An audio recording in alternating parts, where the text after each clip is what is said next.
చాలా మంది వెస్టీజ్ లో జాయిన్ అయ్యాక ఎంతో డబ్బు సంపాదించాలి, చాలా స్ట్రాంగ్ టీమ్ ని బిల్డ్ చేయాలి అని అనుకుంటారు. కానీ కొద్ది రోజులకి వారికి అర్థమవుతుంది వెస్టీజ్ లో స్ట్రాంగ్ టీమ్ ని బిల్డ్ చేయడం చాలా కష్టం అని. కొన్ని రోజులు వర్క్ చేస్తారు, ఆ తర్వాత క్విట్ అయిపోతూ ఉంటారు.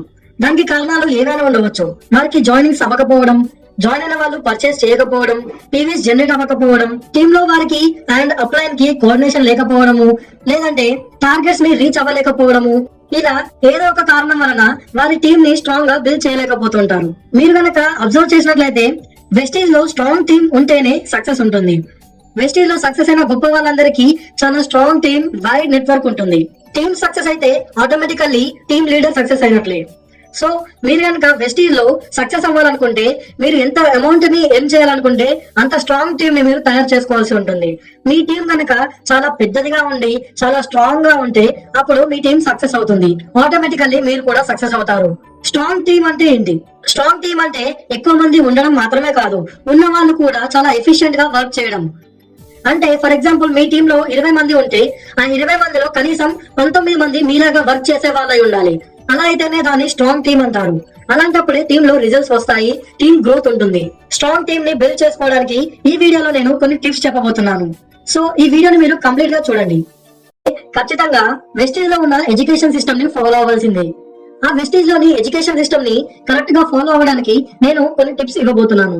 ఫస్ట్ టిప్ ఏంటి అంటే use the product and learn about it. అంటే వెస్టీజ్ లో ఉన్నటువంటి ప్రతి ప్రోడక్ట్ ని మీరు దాని గురించి పూర్తిగా తెలుసుకోవాల్సి ఉంటుంది. తెలుసుకోవడమే కాకుండా ఆ ప్రోడక్ట్ ని మీరు వాడి చూడాలి. ఆ వాడిన తర్వాత మీకు ఆ ప్రోడక్ట్ గురించి కంప్లీట్ గా తెలుస్తుంది. మార్కెట్ లో అవైలబుల్ గా ఉన్నటువంటి వేరే ప్రొడక్ట్స్ తో కంపేర్ చేసి చూసుకుంటే మన వెస్టీజ్ ప్రోడక్ట్ కి వేరే ప్రొడక్ట్స్ కి డిఫరెన్స్ మీకు అర్థమవుతుంది. అలా మీకు వెస్టీజ్ ప్రొడక్ట్స్ గురించి కంప్లీట్ గా తెలిసినప్పుడే మీరు వేరే వారికి ఆ ప్రోడక్ట్ గురించి చెప్పగలిగేలా ఉంటారు. అందుకని ప్రొడక్ట్స్ గురించి కంప్లీట్ గా తెలుసుకోండి, వాటిని రెగ్యులర్ గా వాడండి. అలా అయితేనే ప్రొడక్ట్స్ గురించి మీకు ఇతరులకు చెప్పే విధంగా మీకు తెలుస్తుంది. నెక్స్ట్ టిప్ ఏంటి అంటే learn about the plan. Vestige లో మీరు కూడా జాయిన్ అయినప్పుడు మీ అప్లైన్ చెప్పిన ప్లాన్ ని విని ఉంటారు. ఎలా అయితే మీ అప్లైన్ మీకు ప్లాన్ చెప్పారో అలా మీరు కూడా చెప్పగలిగేలా ఉండాలి. మీరు చెప్పడమే కాకుండా మీ టీమ్ లో ఉన్న వారు కూడా ప్లాన్ గురించి వేరే వారికి, కొత్త ప్రాస్పెక్ట్స్ కి చెప్పగలిగేలా ఉండాలి. అలా అయితేనే ప్లాన్ ప్రెజెంటేషన్ ఎఫెక్టివ్ గా ఉంటుంది. ప్లాన్ ప్రెజెంటేషన్ ఎఫెక్టివ్ గా ఉంటేనే మీ టీమ్ లో జాయినింగ్స్ అవుతాయి. టీమ్ లో జాయినింగ్స్ అవుతేనే టీమ్ గ్రోత్ అవుతుంది, టీమ్ పెరుగుతుంది. మూడవ టిప్ ఏంటి అంటే ఎఫెక్టివ్ ప్రెజెంటేషన్. అంటే మీరు ప్లాన్ గురించి తెలుసుకోవడమే కాకుండా ప్లాన్ ని కొత్త ప్రాస్పెక్ట్స్ కి చెప్పగలిగేలా డెవలప్ చేసుకోవాలి. సో ఎఫెక్టివ్ ప్రెజెంటేషన్ కి నేను ఒక చిన్న షార్ట్ కట్ ఫార్ములా చెప్తాను. SSD. SSD అంటే ఎస్ అంటే షార్ట్, ఎస్ అంటే సింపుల్, డి అంటే డూప్లికేట్. మీరు చెప్పేటువంటి ప్లాన్ ప్రెజెంటేషన్ షార్ట్ గా ఉండాలి. అంటే గంటలు గంటలు చెప్తే వినేవారికి కూడా బోర్ కొడుతుంది. అందుకనే మీ ప్లాన్ ప్రెజెంటేషన్ 20 నుంచి 40 మినిట్స్ డ్యూరేషన్ లో ఉంటే అది ఎఫెక్టివ్ గా ఉంటుంది. సో మీరు చెప్పాలనుకునే పాయింట్స్ ని డైరెక్ట్ గా చెప్పేయండి. దాన్ని సాగదీసుకుంటూ చెప్తే వినేవారికి వినాలనిపించదు. సో 40 మినిట్స్ దాటకుండా మీ ప్లాన్ ప్రెజెంటేషన్ ఉంటే దాన్ని షార్ట్ ప్రెజెంటేషన్ అంటారు. సింపుల్ ప్రెజెంటేషన్ అంటే వేరే టఫ్ వర్డ్స్ వాడకుండా ఈజీ పదాలతో మీ ప్లాన్ ప్రెజెంటేషన్ ఉండాలి. అంటే అప్లైన్, డౌన్ లైన్ ఇలా కొత్త పదాలను కాకుండా ఈజీ పదాలను వాడాలి. ఒకవేళ కొత్త పదాలను మీ ప్రెజెంటేషన్ లో వాడినా కూడా ఆ పదాల యొక్క మీనింగ్ లేదంటే అదేంటో కొత్త వారికి అర్థమయ్యేలా మీరు ఎక్స్ప్లెయిన్ చేయగలగాలి. సో వినేవారికి ఇంట్రెస్ట్ తెప్పించే విధంగా సింపుల్ గా మీ ప్లాన్ ప్రెజెంటేషన్ ఉండాలి. డి అంటే డూప్లికబుల్.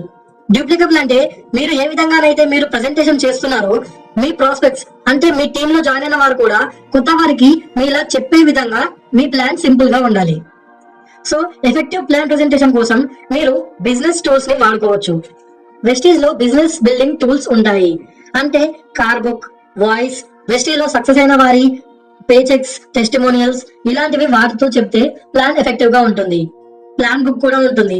అలాంటి PPTs, PDFs, plan books, business tools ని వాడుతూ చెబితే ఆ ప్లాన్ ఎఫెక్టివ్ గా ఉంటుంది.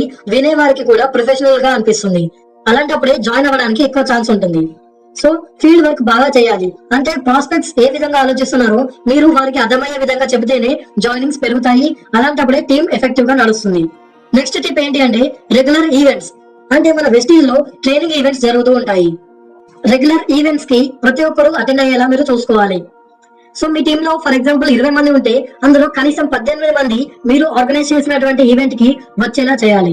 కొత్త జాయినింగ్స్ అంటే కొత్త ప్రాస్పెక్ట్స్ ఎవరైనా ఉంటే వారిని ట్రైనింగ్ ఈవెంట్స్ కి తీసుకెళ్ళండి. ఈవెంట్స్ కి వెళ్ళినట్టయితే అక్కడ ఒక మైండ్ సెట్ బిల్డ్ అవుతుంది. అంటే ఈవెంట్ లో సక్సెస్ అయిన వారు అలాగే ప్రతి ఒక్కరు అక్కడ ఉంటారు కాబట్టి ఆ బిజినెస్ మైండ్ సెట్ అనేది కొత్త వారికి బిల్డ్ అవుతుంది. అప్పుడు ఆ బిజినెస్ మైండ్ సెట్ డెవలప్ అవుతుంది ప్రతి ఒక్కరికి. ఈవెంట్ కి అటెండ్ అయినప్పుడు అక్కడ నుంచి ఇన్స్పిరేషన్ ని మనం తీసుకోగలుగుతాము. ఫర్ ఎగ్జాంపుల్, ఒక వ్యక్తి ఆటో నడిపే వారైతే అతను ఇప్పుడు లక్షలు సంపాదిస్తున్నట్లయితే వారి టెస్ట్ మనీ చూసిన వారికి ఒక ఇన్స్పిరేషన్ అనేది డెవలప్ అవుతుంది. సో ఇలా ఇన్స్పిరేషన్, రోల్ మోడల్స్ ఇలా క్రియేట్ అవుతాయి. ప్రాక్టికల్ ఇంప్లిమెంటేషన్ ని తెలుసుకోగలుగుతారు. ఫర్ ఎగ్జాంపుల్, ఒక చదువుకోని వ్యక్తి వెస్టేజ్ లో సక్సెస్ అయ్యాడంటే అతను చెప్పేటువంటి స్పీచ్ లో అతను ఎలా సక్సెస్ అయ్యాడో చెబుతాడు. ప్రాక్టికల్ గా ఈ ప్లాన్ ని ఎలా ఇంప్లిమెంట్ చేయాలో తెలుస్తుంది. సో ఇలా ప్లాన్ ని తెలుసుకోవడమే కాకుండా ఆ ప్లాన్ ని ఎలా ఇంప్లిమెంట్ చేయాలో తెలుస్తుంది కాబట్టి టీమ్ లో వారందరూ ఎఫెక్టివ్ గా పని చేయగలుగుతారు. అప్పుడే టీమ్ గ్రోత్ వస్తుంది. టీమ్ లో టార్గెట్స్ పెట్టుకోవాలి కానీ ఆ లెవెల్స్ వెనుక పరిగెత్తకూడదు. లెవెల్స్ అనేవి ఒక మైల్ స్టోన్ లాంటివి, కానీ వాటి కోసమే పనిచేసినట్లయితే మీ టీమ్ గ్రోత్ అనేది జరగదు. షార్ట్ టర్మ్ గోల్స్ ని పెట్టుకోండి. అంటే ఈ మంత్ లో మీ టీమ్ లో 3 ఫాస్ట్ ట్రాక్ లో అవ్వాలి, 2 డైరెక్టర్స్ అవ్వాలి, ఇలా పెట్టుకుంటే ఓకే. కానీ ఖచ్చితంగా ఈ మంత్ లోనే 20 మందికి 20 మంది డైరెక్టర్స్ అయిపోవాలి, ఇలా పెట్టుకుంటే చాలా కష్టం అవుతుంది. షార్ట్ టర్మ్ గోల్స్ ని పెట్టుకోండి. ఫర్ ఎగ్జాంపుల్, ఎవరైనా ఫాస్ట్ ట్రాక్ చేసినట్లయితే వారి ఫాస్ట్ ట్రాక్ ని మీ టీమ్ లో సెలబ్రేట్ చేసుకోండి. ఏదైనా ఈవెంట్ ఆర్గనైజ్ చేసినప్పుడు వారిని స్టేజ్ పైకి ఇన్వైట్ చేసి వారి సక్సెస్ ని సెలబ్రేట్ చేసుకోండి. ఇలా అయితే టీమ్ లో ఇన్స్పిరేషన్ వస్తుంది, అలాగే మంచి మోటివేషన్ వస్తుంది. అలా టీమ్ గ్రోత్ ఆటోమేటికల్లీ పెరుగుతుంది. ఎప్పుడైనా సరే టీమ్ ని ఎథికల్ గా బిల్డ్ చేయాలి. అంటే ఎవరిని కూడా టీమ్ లో జాయిన్ అవ్వమని, జాయిన్ అయిన తర్వాత పర్చేస్ చేయమని ఫోర్స్ చేయకూడదు. టీమ్ మెంబర్స్ ని మనం ఒక స్ట్రాంగ్ టీమ్ గా చూసుకోవాలి కానీ పీవీస్ జనరేట్ చేసే మిషన్ లా మాత్రం చూడకూడదు. టీమ్ మెంబర్స్ తో పర్చేస్ చేయించాలి, కానీ టీమ్ మెంబర్స్ ని కేవలం పర్చేసింగ్ కి మాత్రమే వాడుకోకూడదు. ఈ మంత్ బ్రాంజ్ డైరెక్టర్ అవ్వాలంటే టీమ్ లో ఫర్ ఎగ్జాంపుల్ ఒక 1000 పీవీస్ కావాలనుకుంటే వాటి కోసం ఎక్స్ట్రా పర్చేస్ చేయించకూడదు. వారికి ఎంత అవసరం ఉందో అంతే పర్చేస్ చేయించాలి. సో ఇలా అయితే టీమ్ లో ట్రస్ట్ పెరుగుతుంది, టీమ్ గ్రోత్ వస్తుంది. ఫైనల్లీ నేనేమంటానంటే టీమ్ లో జాయిన్ అయిన వారికి సెల్ఫ్ ఇంట్రెస్ట్ వచ్చేలా చేయాలి, కానీ వారికి ఉన్న ఇంట్రెస్ట్ పోగొట్టేలా చేయకూడదు. మీరు ఎలా అయితే ఇండిపెండెంట్ గా ఉన్నారో మీ టీమ్ ని కూడా ఇండిపెండెంట్ గా చేయగలగాలి. ఎలా అయితే మీరు మీ టీం ని తయారు చేసుకున్నారో అలాగే మీ టీం మెంబర్స్ కూడా వారి వారి టీం ని బిల్డ్ చేసుకునేలా వారిని మీరు తయారు చేయాలి. అలాంటప్పుడే టీం గ్రోత్ అనేది జరుగుతుంది.